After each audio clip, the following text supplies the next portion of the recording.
Hi everybody and welcome to our second season of Church History. It's ever so simple, guys. I'm just going to read it out from the Moore College book, and this season 2 is of Church History is Reformation Church History, and our first section is to give a kind of background to that, the medieval background. All right, so if anybody would like a handout for it, giving some of the documents or plans or maps, please email me on Russell, RUSSELL, at stpaulsharoldhill.org.uk. Russell at stpaulsharoldhill.org.uk. And the saint, or ST, is STPAULSHAROLDHILL. Russell at stpaulsharoldhill.org.uk, and then I will send you the heading each time, the first slide, and the documents that need to be viewed. Let's see if I can scan them. All right, okay, that's what we'll do. I'm going to put that little session aside now, and this is the book I'm reading from. There is another book by Nick Needham called 2000 Years of Church History, and this would be the third volume. I'll just show it to you. The third volume of Nick Needham's book, 2000 Years of Christ's Power.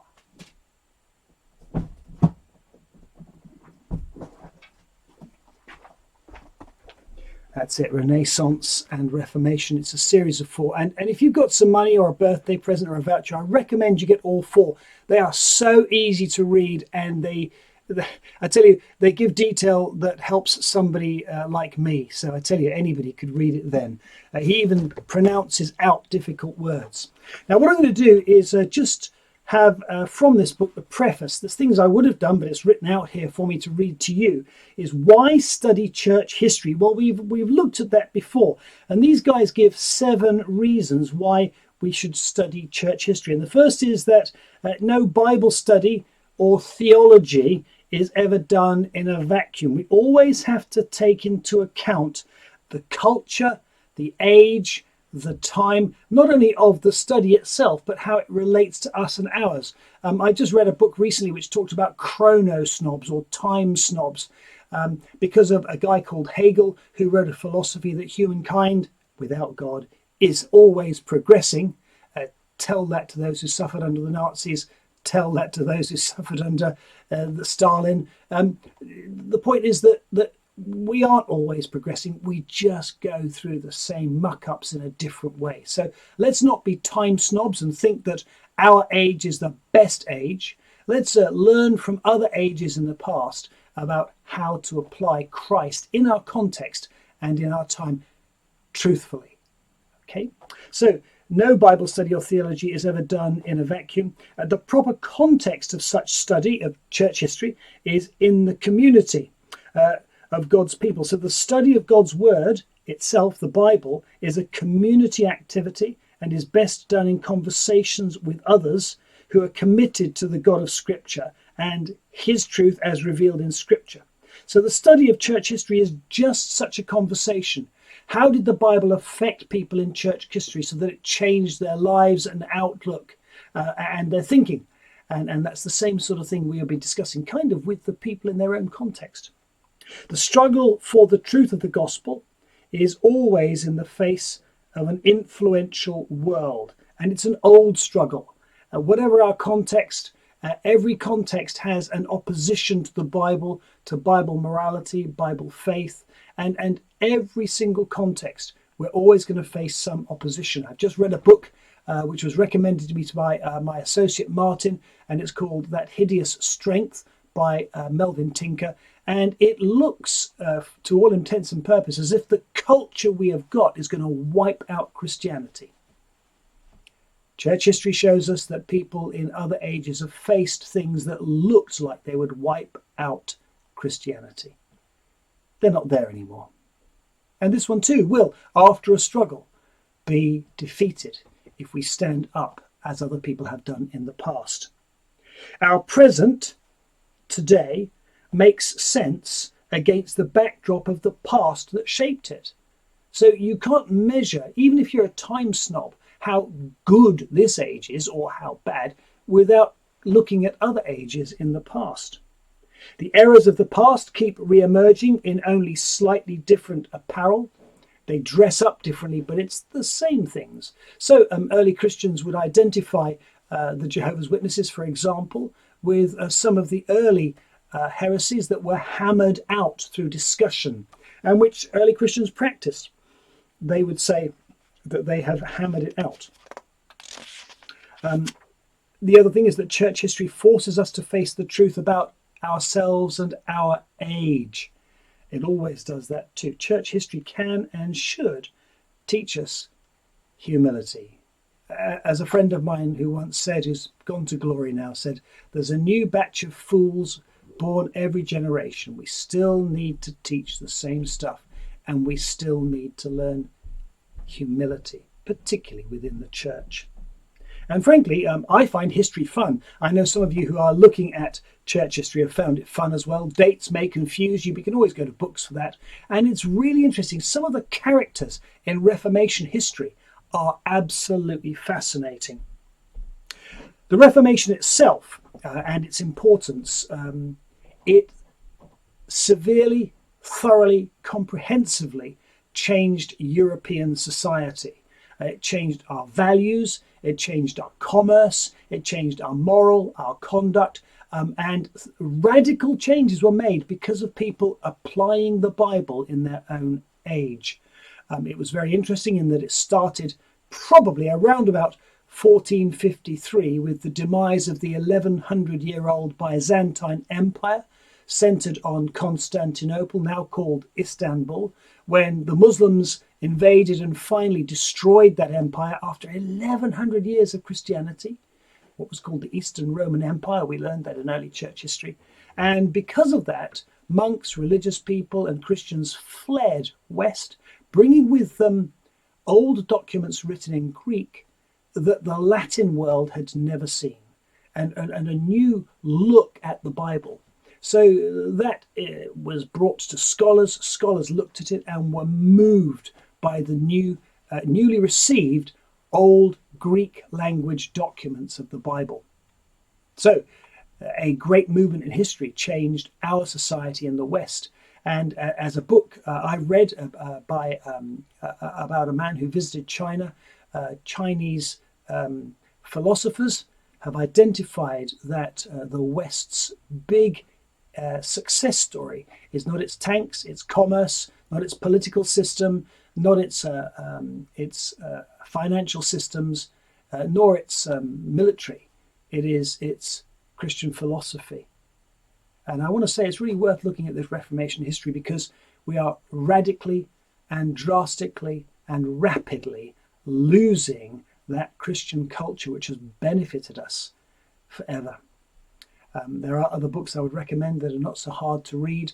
There's one by a guy called Peter Jensen, and it's a book about Jesus in our day and what we lose when we lose Jesus. I'll bring that to show you next week. It's a cheap and thin book, but it shows just how dependent our morality and success in the West is due to the knowledge of Jesus. The Reformation marks the beginning of the modern period in history. Modern is a technical term. More specifically, it created major changes in the West, in our culture, but also in Christianity. There was a division within the Holy Roman Catholic Church into two religious movements, which became the Catholic Church and the Protestant Church, both Christian. It saw major developments in theological thought and a return to the Bible and what the Bible said when properly interpreted, not mystically, but literarily and historically, and with a matrix of the legal comparisons of the day. It was responsible for numerous theological writings and remains influential today. As one Australian said, the intellect and accomplishments in private schools in Australia, he puts down to the fact that they still study the Bible, whereas the state schools do not. And he said that the study of the Bible teaches people about our history, our literature, and our law, and in fact our art. So they just happen to know more because they still read the Bible there.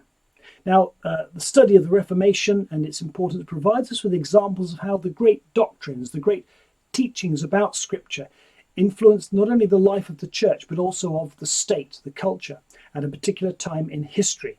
And that interaction of faith and practicing the faith is a lesson we desperately need to learn again. So the Reformation was a complex phenomenon, event in history. We need to keep in mind four interrelated factors as we study the period. First of all, ideas and doctrines, ideas and teachings. The thinking of several influential figures of this period still influences us today. There were ecclesiastical events, church events, what happened in the highest levels of church government, as well as what was happening in the religious experience of ordinary believers. Political movements, the activity of secular governments, that is, non-religious governments, the state, politics, not only as they interacted with the churches, but also with each other across Europe and beyond, in what is called Christendom. Social conditions, the shape of life in general for 16th century Europeans, that's 1500s, as they struggled to believe and to survive. Now what I'm going to do is I'm going to start this unit, this first unit, with a description of the medieval background. The medieval period was probably around about 900 to about 1400 or 1500. It stretches and changes depending on what people want to teach. But the medieval period was a place where the church, the Catholic Church in the West, dominated politics and life and everything. And so what we're going to do is look at the medieval background. The medieval inheritance. The events of the 16th century, that is the 1500s, did not happen on their own in isolation like out in space. They are set against the background of several centuries of European history. Most importantly, they are the thoughts and events of the Middle Ages or medieval period, and they date it from roughly 451 to 1500, maybe the end of the Roman Empire and the invasions of the Goths and Visigoths and the Vandals into Italy and Rome until about 1500. Around about 40 years before Henry VIII died in this country. Medieval Christians inherited three things from the early church: a strong culture, a Christian culture and scholarship, a strong Christian culture and Christian scholarship, a distinctive view of the relationship between church and state, between church and politics, how interactive were they, and thirdly, a well-defined view of Christian spirituality, what Christian spirituality was, what it meant to be a Christian. So first of all, the early church fathers successfully defended the gospel, the Bible gospel about Jesus and grace, against the sneers and mocking of the pagan world. They also tried to resolve important doctrinal questions about the nature of God and the person of Jesus Christ, and we got that in early church history. These debates reached a climax in the Council of Chalcedon in 451 AD, when they thrashed out who God is and what he looked like and gave us a Chalcedonian creed, a statement of faith. In addition, missionaries had taken the gospel all over the world as it was known at that time. So as the Middle Ages began, around about 451, the culture of the Christian church dominated the world from Jerusalem down along the Nile through Egypt, along the northern coast of Africa, up through present-day Spain and France, down through Italy, Yugoslavia, Bulgaria, Greece, the southern edge of the Black Sea in Russia, Turkey, Syria, and back to Jerusalem again, as well as lonely outposts in the British Isles at the extremity of Christendom. So, a distinctive view of the relationship between church and state following the Emperor Constantine, who lived between 274 to 337, the first Christian Roman emperor, we believe. Christianity was considered the official religion of the Roman Empire. Now, let's not get this wrong. Most cultures, most dominions throughout history have existed and believed they should exist under one dominating philosophy or theology. And when Christianity came into those philosophies, it contradicted them, and there was conflict. That's all there was to it. But even today, most countries say the president, the prime minister, the leader says, this is my culture. This is what you will follow. And if you're not, you're against the state. And the Romans had a pagan religion. And if you were not a pagan or could not conform to pagan morality and laws, then you were in conflict. And often that meant death. And so all of a sudden, in comes Constantine, who becomes a Christian, imposes Christian law and morality and belief on the state, and yet brings in, uniquely with Christianity, tolerance. Tolerance of other religions because it didn't fear them, except politically. So Christianity was considered by then the official religion of the Roman Empire, and with few exceptions, the emperors saw sponsorship and protection of the church as a vital part of their duty to God and from God to their people. Such an arrangement had the practical advantage of a single unifying set of religious beliefs, unity again, which added to the cohesion of the empire. It also meant that the church, with its large following and fairly effective organisation, bureaucracy, was under the control of the state, and everybody benefited. The relationship is known as Caesaro-papalism. Caesar, Caesaro, from Caesar, papalism, pope. The word comes from the word father or papa. With the emperor able to intervene directly in the church's internal affairs, including doctrinal matters. There were meetings and conventions, as it were, of bishops, and sometimes the future Christian emperors were inclined to tell them what they're going to believe, because they couldn't stop arguing. Very interesting. And they also required the various bishops to be accountable to Caesar, the head of the state. They also had a well-defined view of Christian spirituality. While the emperors persecuted Christians, at the time that emperors, before Constantine, persecuted Christians, martyrdom was considered the high road to heaven, much the same as in Islam. For those people that want to die a martyr's death, they also see it as the high road to heaven. With Constantine's endorsement of Christianity, however, that road was no longer available because Christianity was in the driving seat. In its place appeared a kind of martyrdom by intention. Initially, this involved renouncing the world and embracing a hermit or monk-like existence in the desert, pursuing the true knowledge of oneself and God. Knowledge itself was not the goal, rather a union of the soul with God. This was the genuine experience of pure love. By 451 AD, this had developed into various forms of institutional monasticism, being a monk, characterized by vows of poverty, chastity, no sex, and obedience. Outside the monasteries, ordinary Christians struggled to live out their baptismal promises. And in this struggle, they were assisted by the other sacraments of the church and eventually by the fires of purgatory, a concept that was alien to the Bible but brought in by the Catholic Church. And purgatory, where the remaining elements of personal unrighteousness were removed. I want to make quite clear at this point that this was part of what the medieval church saw as a process of purifying so that you could get to heaven by the work of Christ. The Reformation brought in the understanding, and we have that today, that by the work of Christ and Christ alone, we gain heaven. Our Christian life is simply a response to what we already have. I have to say that now because the idea of purgatory and of working good works as our high road to heaven is still something which is prevalent in our society. A lot of people still think that. They may know the truth of grace alone in Christ by the cross alone, but they still think, and I still think, so I must do something good to purify myself. Baloney.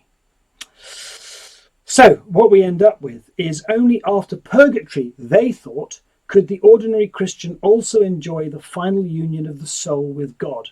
Do you see what's going on here? Again, with many people, we see a disembodied soul as our future, a disembodied spirit. But remember, I was just teaching somebody today that Christianity speaks about the resurrection of the body, a full bodily experiential experience after life, as Jesus has now. It was the monastic system which enshrined the ideal of the soul and God, and by doing so it remained a vital source of Christian culture, civilization and evangelism. Release from the body of sin and the suffering of this world was their motto. The threefold inheritance was to be severely tested as the Christian world was torn apart by invading barbarians from the 5th to the 8th centuries. Waves of Gothic warriors, kings plundered various parts of Europe, and they were followed centuries later by Islamic sultans and in the north by pagan Norsemen, the Normans. The process of disintegration was hastened by the political and doctrinal divisions within Christendom. These Dark Ages, as we sometimes refer to them, transformed the map of Europe. Christianity ceased to be the majority religion of the people of the Roman Empire around the Mediterranean Sea and became instead the much threatened religion of Middle Western Europe. And there is a map that shows, and we'll see that in the handouts later on, where Christianity still survived in these places. In the midst of the turmoil of this period, Christian heritage was preserved within the monasteries. Later evangelists left the monasteries to recapture Europe for the gospel. Charlemagne, the French or Frankish king, crowned first Holy Roman Emperor on Christmas Day, 800 AD, brought a new unity and stability to Western Europe that survived the upheavals of the following centuries. The stage was set for Christians once again to think closely about the message of Jesus and the role of the church in the world. The next section is called Thinking, Feeling and Acting for the Gospel. So 3 groups gave a distinctive shape to medieval Christianity. Scholasticism, that is, study. This is a name given to the general movement in Western theology that subjected the articles of the Christian faith to tight, logical, systematic analysis. The scholastic method was used by scholars and scholastic theologians, and it was known as dialectic, and it had 4 parts. Dialectic, D-I-A-L-E-C-T-I-C. One is the question, 2 is the arguments in favour, 3 is the arguments against, and 4 is the author's own conclusion of his scholastic analysis. We get that from our pros and cons, for and against. That's the sort of thing that we've inherited from there. 3 scholastic thinkers. While the term scholasticism embraces a great number of thinkers and writers, 3 people are of particular importance for our study. Anselm of Canterbury, that's Canterbury in the UK, who lived from 1033 to 1109, significantly over the period of the Norman invasion in 1066. And we often think about that as a seminal or striking time for England, which it was. The rest of Europe just got on with its own stuff. Anselm was Archbishop of Canterbury from 1093 until his death in 1109. He explored the evidence of God's existence and character found in the human mind and in the rest of creation. He believed he had proved the existence of God and the necessity of the incarnation. Incarnation, it's a word that means made meat, and it is what happened with God when he became Jesus. God the Father sent his Son as part of the Trinity, and he became a person, became flesh, the incarnation. And he proved the existence of God and the necessity, the need for the incarnation, that is, Jesus coming in the flesh, by purely logical argument, systematic thinking. His great legacy to Christian theology is his view of the atonement, that is, Jesus paying for our sins, sometimes called the satisfaction theory of the atonement. There was also a guy called Thomas Aquinas from 1225 to 1274. Aquinas was a Dominican monk who taught in Paris and became undoubtedly the greatest theologian and philosopher of the medieval church. His chief work, the Summa Theologiae, is the greatest example of the scholastic method. He argued that rational reflection or thinking was completely compatible with biblical revelation, what God reveals in theology. And we begin with our observation about the world and build towards the truths revealed only in Scripture. Aquinas thought of God's grace as a divine substance which worked in the human soul to make it like God. William of Ockham, 1285 to 1347. Ockham was an English theologian and philosopher. He was a critic of Aquinas, particularly on the subject of salvation. Now, Aquinas stressed the importance of the will, what I want to do, what I will to do, in the relationship between God and humanity and God. Therefore, he held that we must love God freely, free will, not compelled by the presence of God already infused in us through grace. The old way, Aquinas and others, the Via Antiqua, also showed that we contribute to our salvation on our road to heaven, which is not the biblical answer. And the new way, the Via Moderna, was the way of salvation. And we'll come up with some diagrams for that in the emails. Now, in the end, both the old way and the new way approaches have the same effect. Human beings are thrown back on their own resources of being good, as it were, and those of the earthly church, that is the work of the church in our lives, to merit or deserve or earn salvation. Whatever remained undone in this life was, by their philosophy, completed by the purifying fires of purgatory. That's the medieval church. The Reformation brought about an entirely different understanding of how God works through Jesus, through the Word. There was also mysticism. You see, this is a name given to the religious movement that tried to emphasize the immediate experience of God, as opposed to what they saw as the dry intellectualism of the more extreme forms of scholastic theology, which would not be available to those of us who don't have quite the brains of these other guys. Mystics pursued union with God as a way of passing beyond the limitations of this age and teaching the sweetness of eternity, the aim and desire of eternity. The leading proponents of mysticism, however, were not always opposed to disciplined thinking about the Christian message, like the scholastics. Some, like Bonaventura, 1217 to 74, were scholastic theologians in their own right, and yet they were also mystics. The mystics had these particular things. They internalized, subjective is the word there, the idea of absolute poverty or self-denial. And this was achieved by rigorous prayer, contemplation, thinking or meditation, and reading of the Bible and spiritual writings. Mysticism emphasized the place of religious experience to encourage us. It embraced the principle of likeness. That is, the mystic goal was union with God. To enter into that union with God, however, you had to become like God. This led mystic writers to stress withdrawal from the world so that we weren't tempted or divided by the ideas of the world, the need to transcend, to go beyond mere thinking or reason and logic, and the necessity of retreating into the depths of one being where one is most like God. Mystic writings helped to reinforce the more widespread belief that to receive the grace of full forgiveness, you had to become like God. You had to match your love to the love of God. Monasticism.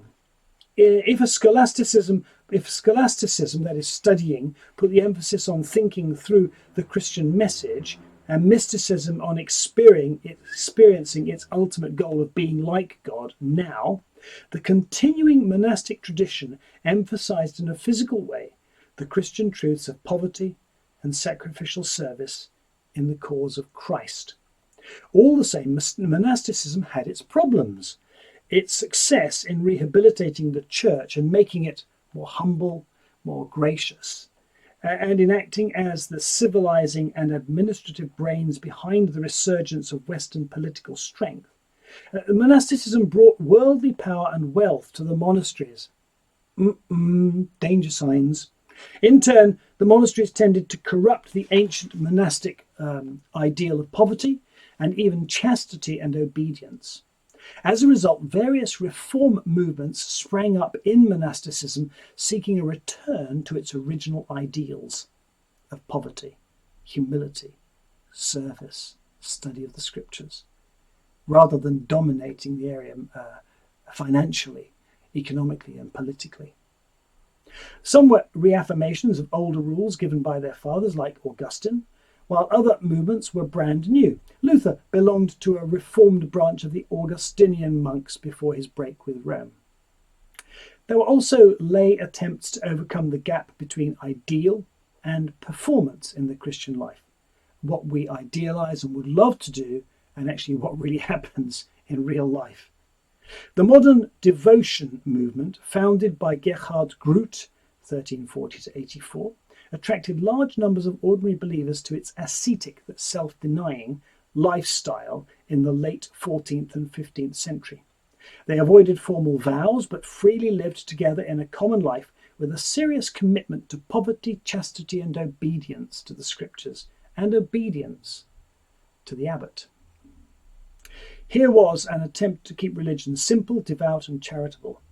Thomas à Kempis popularized their ideals in his spiritual classic called The Imitation of Christ. The movement was most active in the Netherlands and surrounding countries, where it operated with some degree of church official recognition. It was especially famous for its schools. Martin Luther was a graduate of one of its primary schools. So, in summary, scholasticism emphasized thinking and logic, reason. Mysticism emphasized feelings and mystical experience. Monasticism emphasized action in poverty and service and lifestyle. Political and ecclesiastical defense of the gospel. Europe survived the Dark Ages through the combined efforts of two unique institutions. The first of these was, as we have already seen, the monasteries.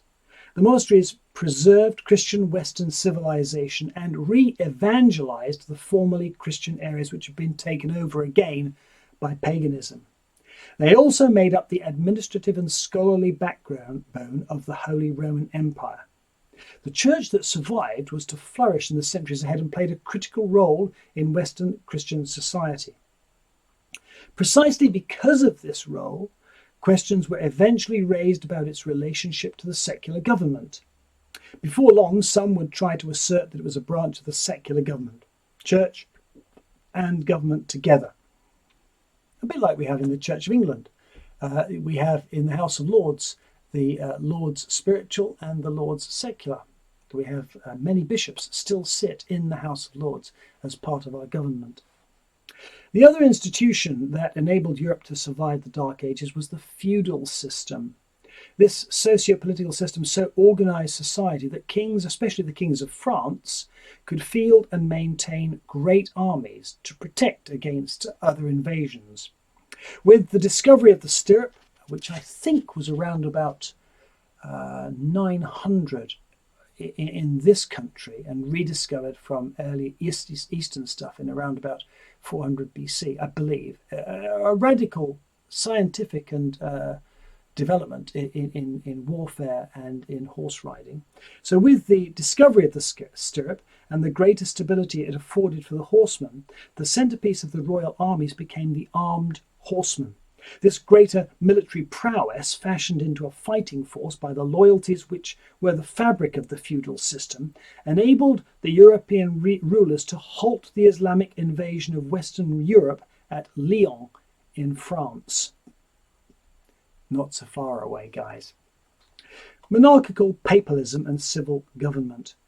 As church and state struggled for the final say, who's top dog, in the affairs of Europe, the church's solution was to promulgate the doctrine of monarchical papalism, that is, the Pope as king of society. This was the belief that the Roman Pope has supreme authority not only in the church but also over all of Christendom, the secular authorities in a particular region which we called Christendom. Pope Innocent III, from 1198 to 1216, asserted this doctrine in the strongest terms, claiming that the Pope, as sole successor of the Apostle Peter, exercised the plenitude of power. Top dog. Extract 1 from a letter written by Pope Innocent III. To the Pope is said in the person of the prophet, I have set you over nations and over kingdoms, to root up and to pull down. Jeremiah 1:10. Innocent did not just talk about the fullness of power, he intervened in the election of a new Holy Roman Emperor in 1202. In 1209, he excommunicated King John of England over the appointment of a new Archbishop of Canterbury. 4 years later, John was forced to submit publicly to the authority of the Pope. The rhetoric of Innocent III was popular with his successors. In 1302, Pope Boniface VIII issued the papal edict Unam Sanctam, which advanced his claims in the clearest possible terms. He claimed that there were two kinds of authority in the world, matching the two swords shown to Jesus in the Garden of Gethsemane. Extract 2 from the papal edict Unam Sanctam. Both are in the power of the Church, the spiritual sword and the material sword of power. But the latter is to be used for the Church, the former by her. The former by the priest, the latter by kings and captains, but at the will and by the permission alone of the priest. The one sword, then, should be under the other, and temporal authority subject to spiritual authority. Boniface, however, could not match the practical example of Innocent. He was involved in a long dispute with both Edward I of England and Philip IV of France over the taxation of the clergy and the right to appoint bishops. His document Unam Sanctam was the last straw for Philip, who had Boniface seized, the papal palace plundered, and the Pope imprisoned for some days. And Boniface died within a few weeks of this outrage. Monarchical papalism and the Church, the conciliar movement. The theory of monarchical papalism, that is, the Pope as king, was not without its critics even within the Church, or counter-theories. The most important of these emphasized the power of the people. As far as the Western Church was concerned, there was only one Pope, the sole successor of the Apostle Peter, and centred in Rome. The legitimacy of the Pope's right to rule the Church as its supreme leader or pontiff, in contrast to his claim over the state, was not really questioned during the formative years of the 11th, 12th and 13th centuries. The reign of Pope Gregory VII, from 1073 to 85, brought a new religious discipline and sense of purpose to all levels of the Church. In 1215, the Fourth Lateran Council gave the Church both lasting doctrinal definitions and an administrative organisation reaching from Pope to parish, top to bottom. A major challenge to papal supremacy in church matters, however, came in the 14th century, the 1300s, after the humiliation of Boniface VIII by, Philip IV, yes. The French king attempted to control the papacy. He was able to force one of Boniface's successors to shift the papal residence from Rome to Avignon in France in 1309. Sur le pont d'Avignon, l'on est dansé, l'on est dansé. That children's rhyme, as it were, is about just that thing in 1309. Here, for 70 years, the papacy remained under close French political control, a period known as the Babylonian captivity. When the papal court finally returned to Rome in 1377, it elected a new pope, Urban VI. 4 months later, the French contingent of cardinals declared that they had only voted for Urban under duress. A group of 12 cardinals declared the earlier election invalid and elected a new pope, Clement VII, who took up residence in Avignon. There were now 2 popes, both of whom were supported throughout Europe along political lines. England, the Germans, Hungary, Bohemia and Poland backed Urban VI in Rome, and the French with Naples, Scotland, Castile and Aragon, that's northern Spain, supported Clement VII in Avignon. So began what was called the Great Schism, the Great Division. Some began to suggest the only way out of the impasse was to summon a general council of the church. Such a council, they argued, would have an authority which went beyond that of any individual, even the Pope. After some 30 years, such a general council did in fact meet at Pisa. It deposed the two rival popes and elected a new one. Neither of the two popes, however, would accept their deposition and declared the Council of the Pisa illegal. There were now 3 popes. A second general council met at Constance in 1414, this time backed by the Holy Roman Emperor and one of the popes. It had 3 pressing things to deal with: the heresy of Jan Hus from Bohemia, the schism, and the reform of church abuses. The council issued its own decree in April 1415. It represents a significant modification of the doctrine of monarchical papalism. The Council of Constance deposed 2 of the popes and the third resigned. At this stage, the council elected a new pope and the schism was healed. On the matter of internal church reform, the council did not fare as well. It adjourned the matter to a future council to be held in Basel in Switzerland in 1431. To the end, the consular or conciliar theory of church government failed to become the dominant and accepted idea. Great to talk, but someone's got to take a decision in the end. It was opposed even by the Pope, who owed his election to the Council of Constance, and his successors worked hard to undermine the idea. The monarchical style of papacy triumphed in the church, and by 1450 the conciliar movement was effectively dead. In 1640, Pope Pius II issued a decree which condemned the conciliar movement.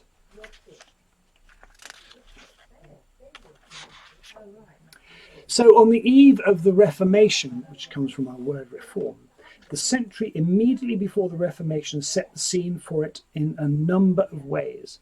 Many of the background factors which contributed to the success of the reform of Luther, Zwingli and Calvin and others can be traced to this period. 3 of these factors are most important. There was a growth of national independence. The 15th century saw the emergence of centralized government in many of the nation states of Europe. Regional control by local princes and barons gave way to strong national kings and more effective centralized administration. In all this, the power of the church in the field of international politics began to wane and dissipate. Lay administrators who were replacing the clergy in royal bureaucracies tended to put the interests of the state and the king above that of the church and the pope. The trend had been evident in England and France for some time. However, it's only after the marriage of Ferdinand of Aragon and Isabella of Castile, 2 parts of Spain, in 1469 they were able to speak of strong central government in Spain. When Ferdinand died in 1516, this new Spanish government fell to his daughter's son, Charles. Through his father, Charles was an heir of the powerful Habsburg dynasty in Austria. Spain became an important part of an already vast empire in Central and Northern Europe. Eventually, Charles V was elected Holy Roman Emperor. The Holy Roman Empire was essentially a group of autonomous, that is, independent and semi-autonomous states, chiefly in Germany. They were governed by a whole spread of princes and a title landgraves, or German courts, and even bishops. 7 of these rulers had the responsibility of electing the emperor and were consequently known as electors. They were far from united, and a number commanded powerful military forces, which they didn't hesitate to use. One of the most important benefits of the imperial crown, as far as the Habsburgs were concerned, was that the imperial lands effectively surrounded those of the other major European dynasty, the Valois, who ruled France, or that part of France at that time.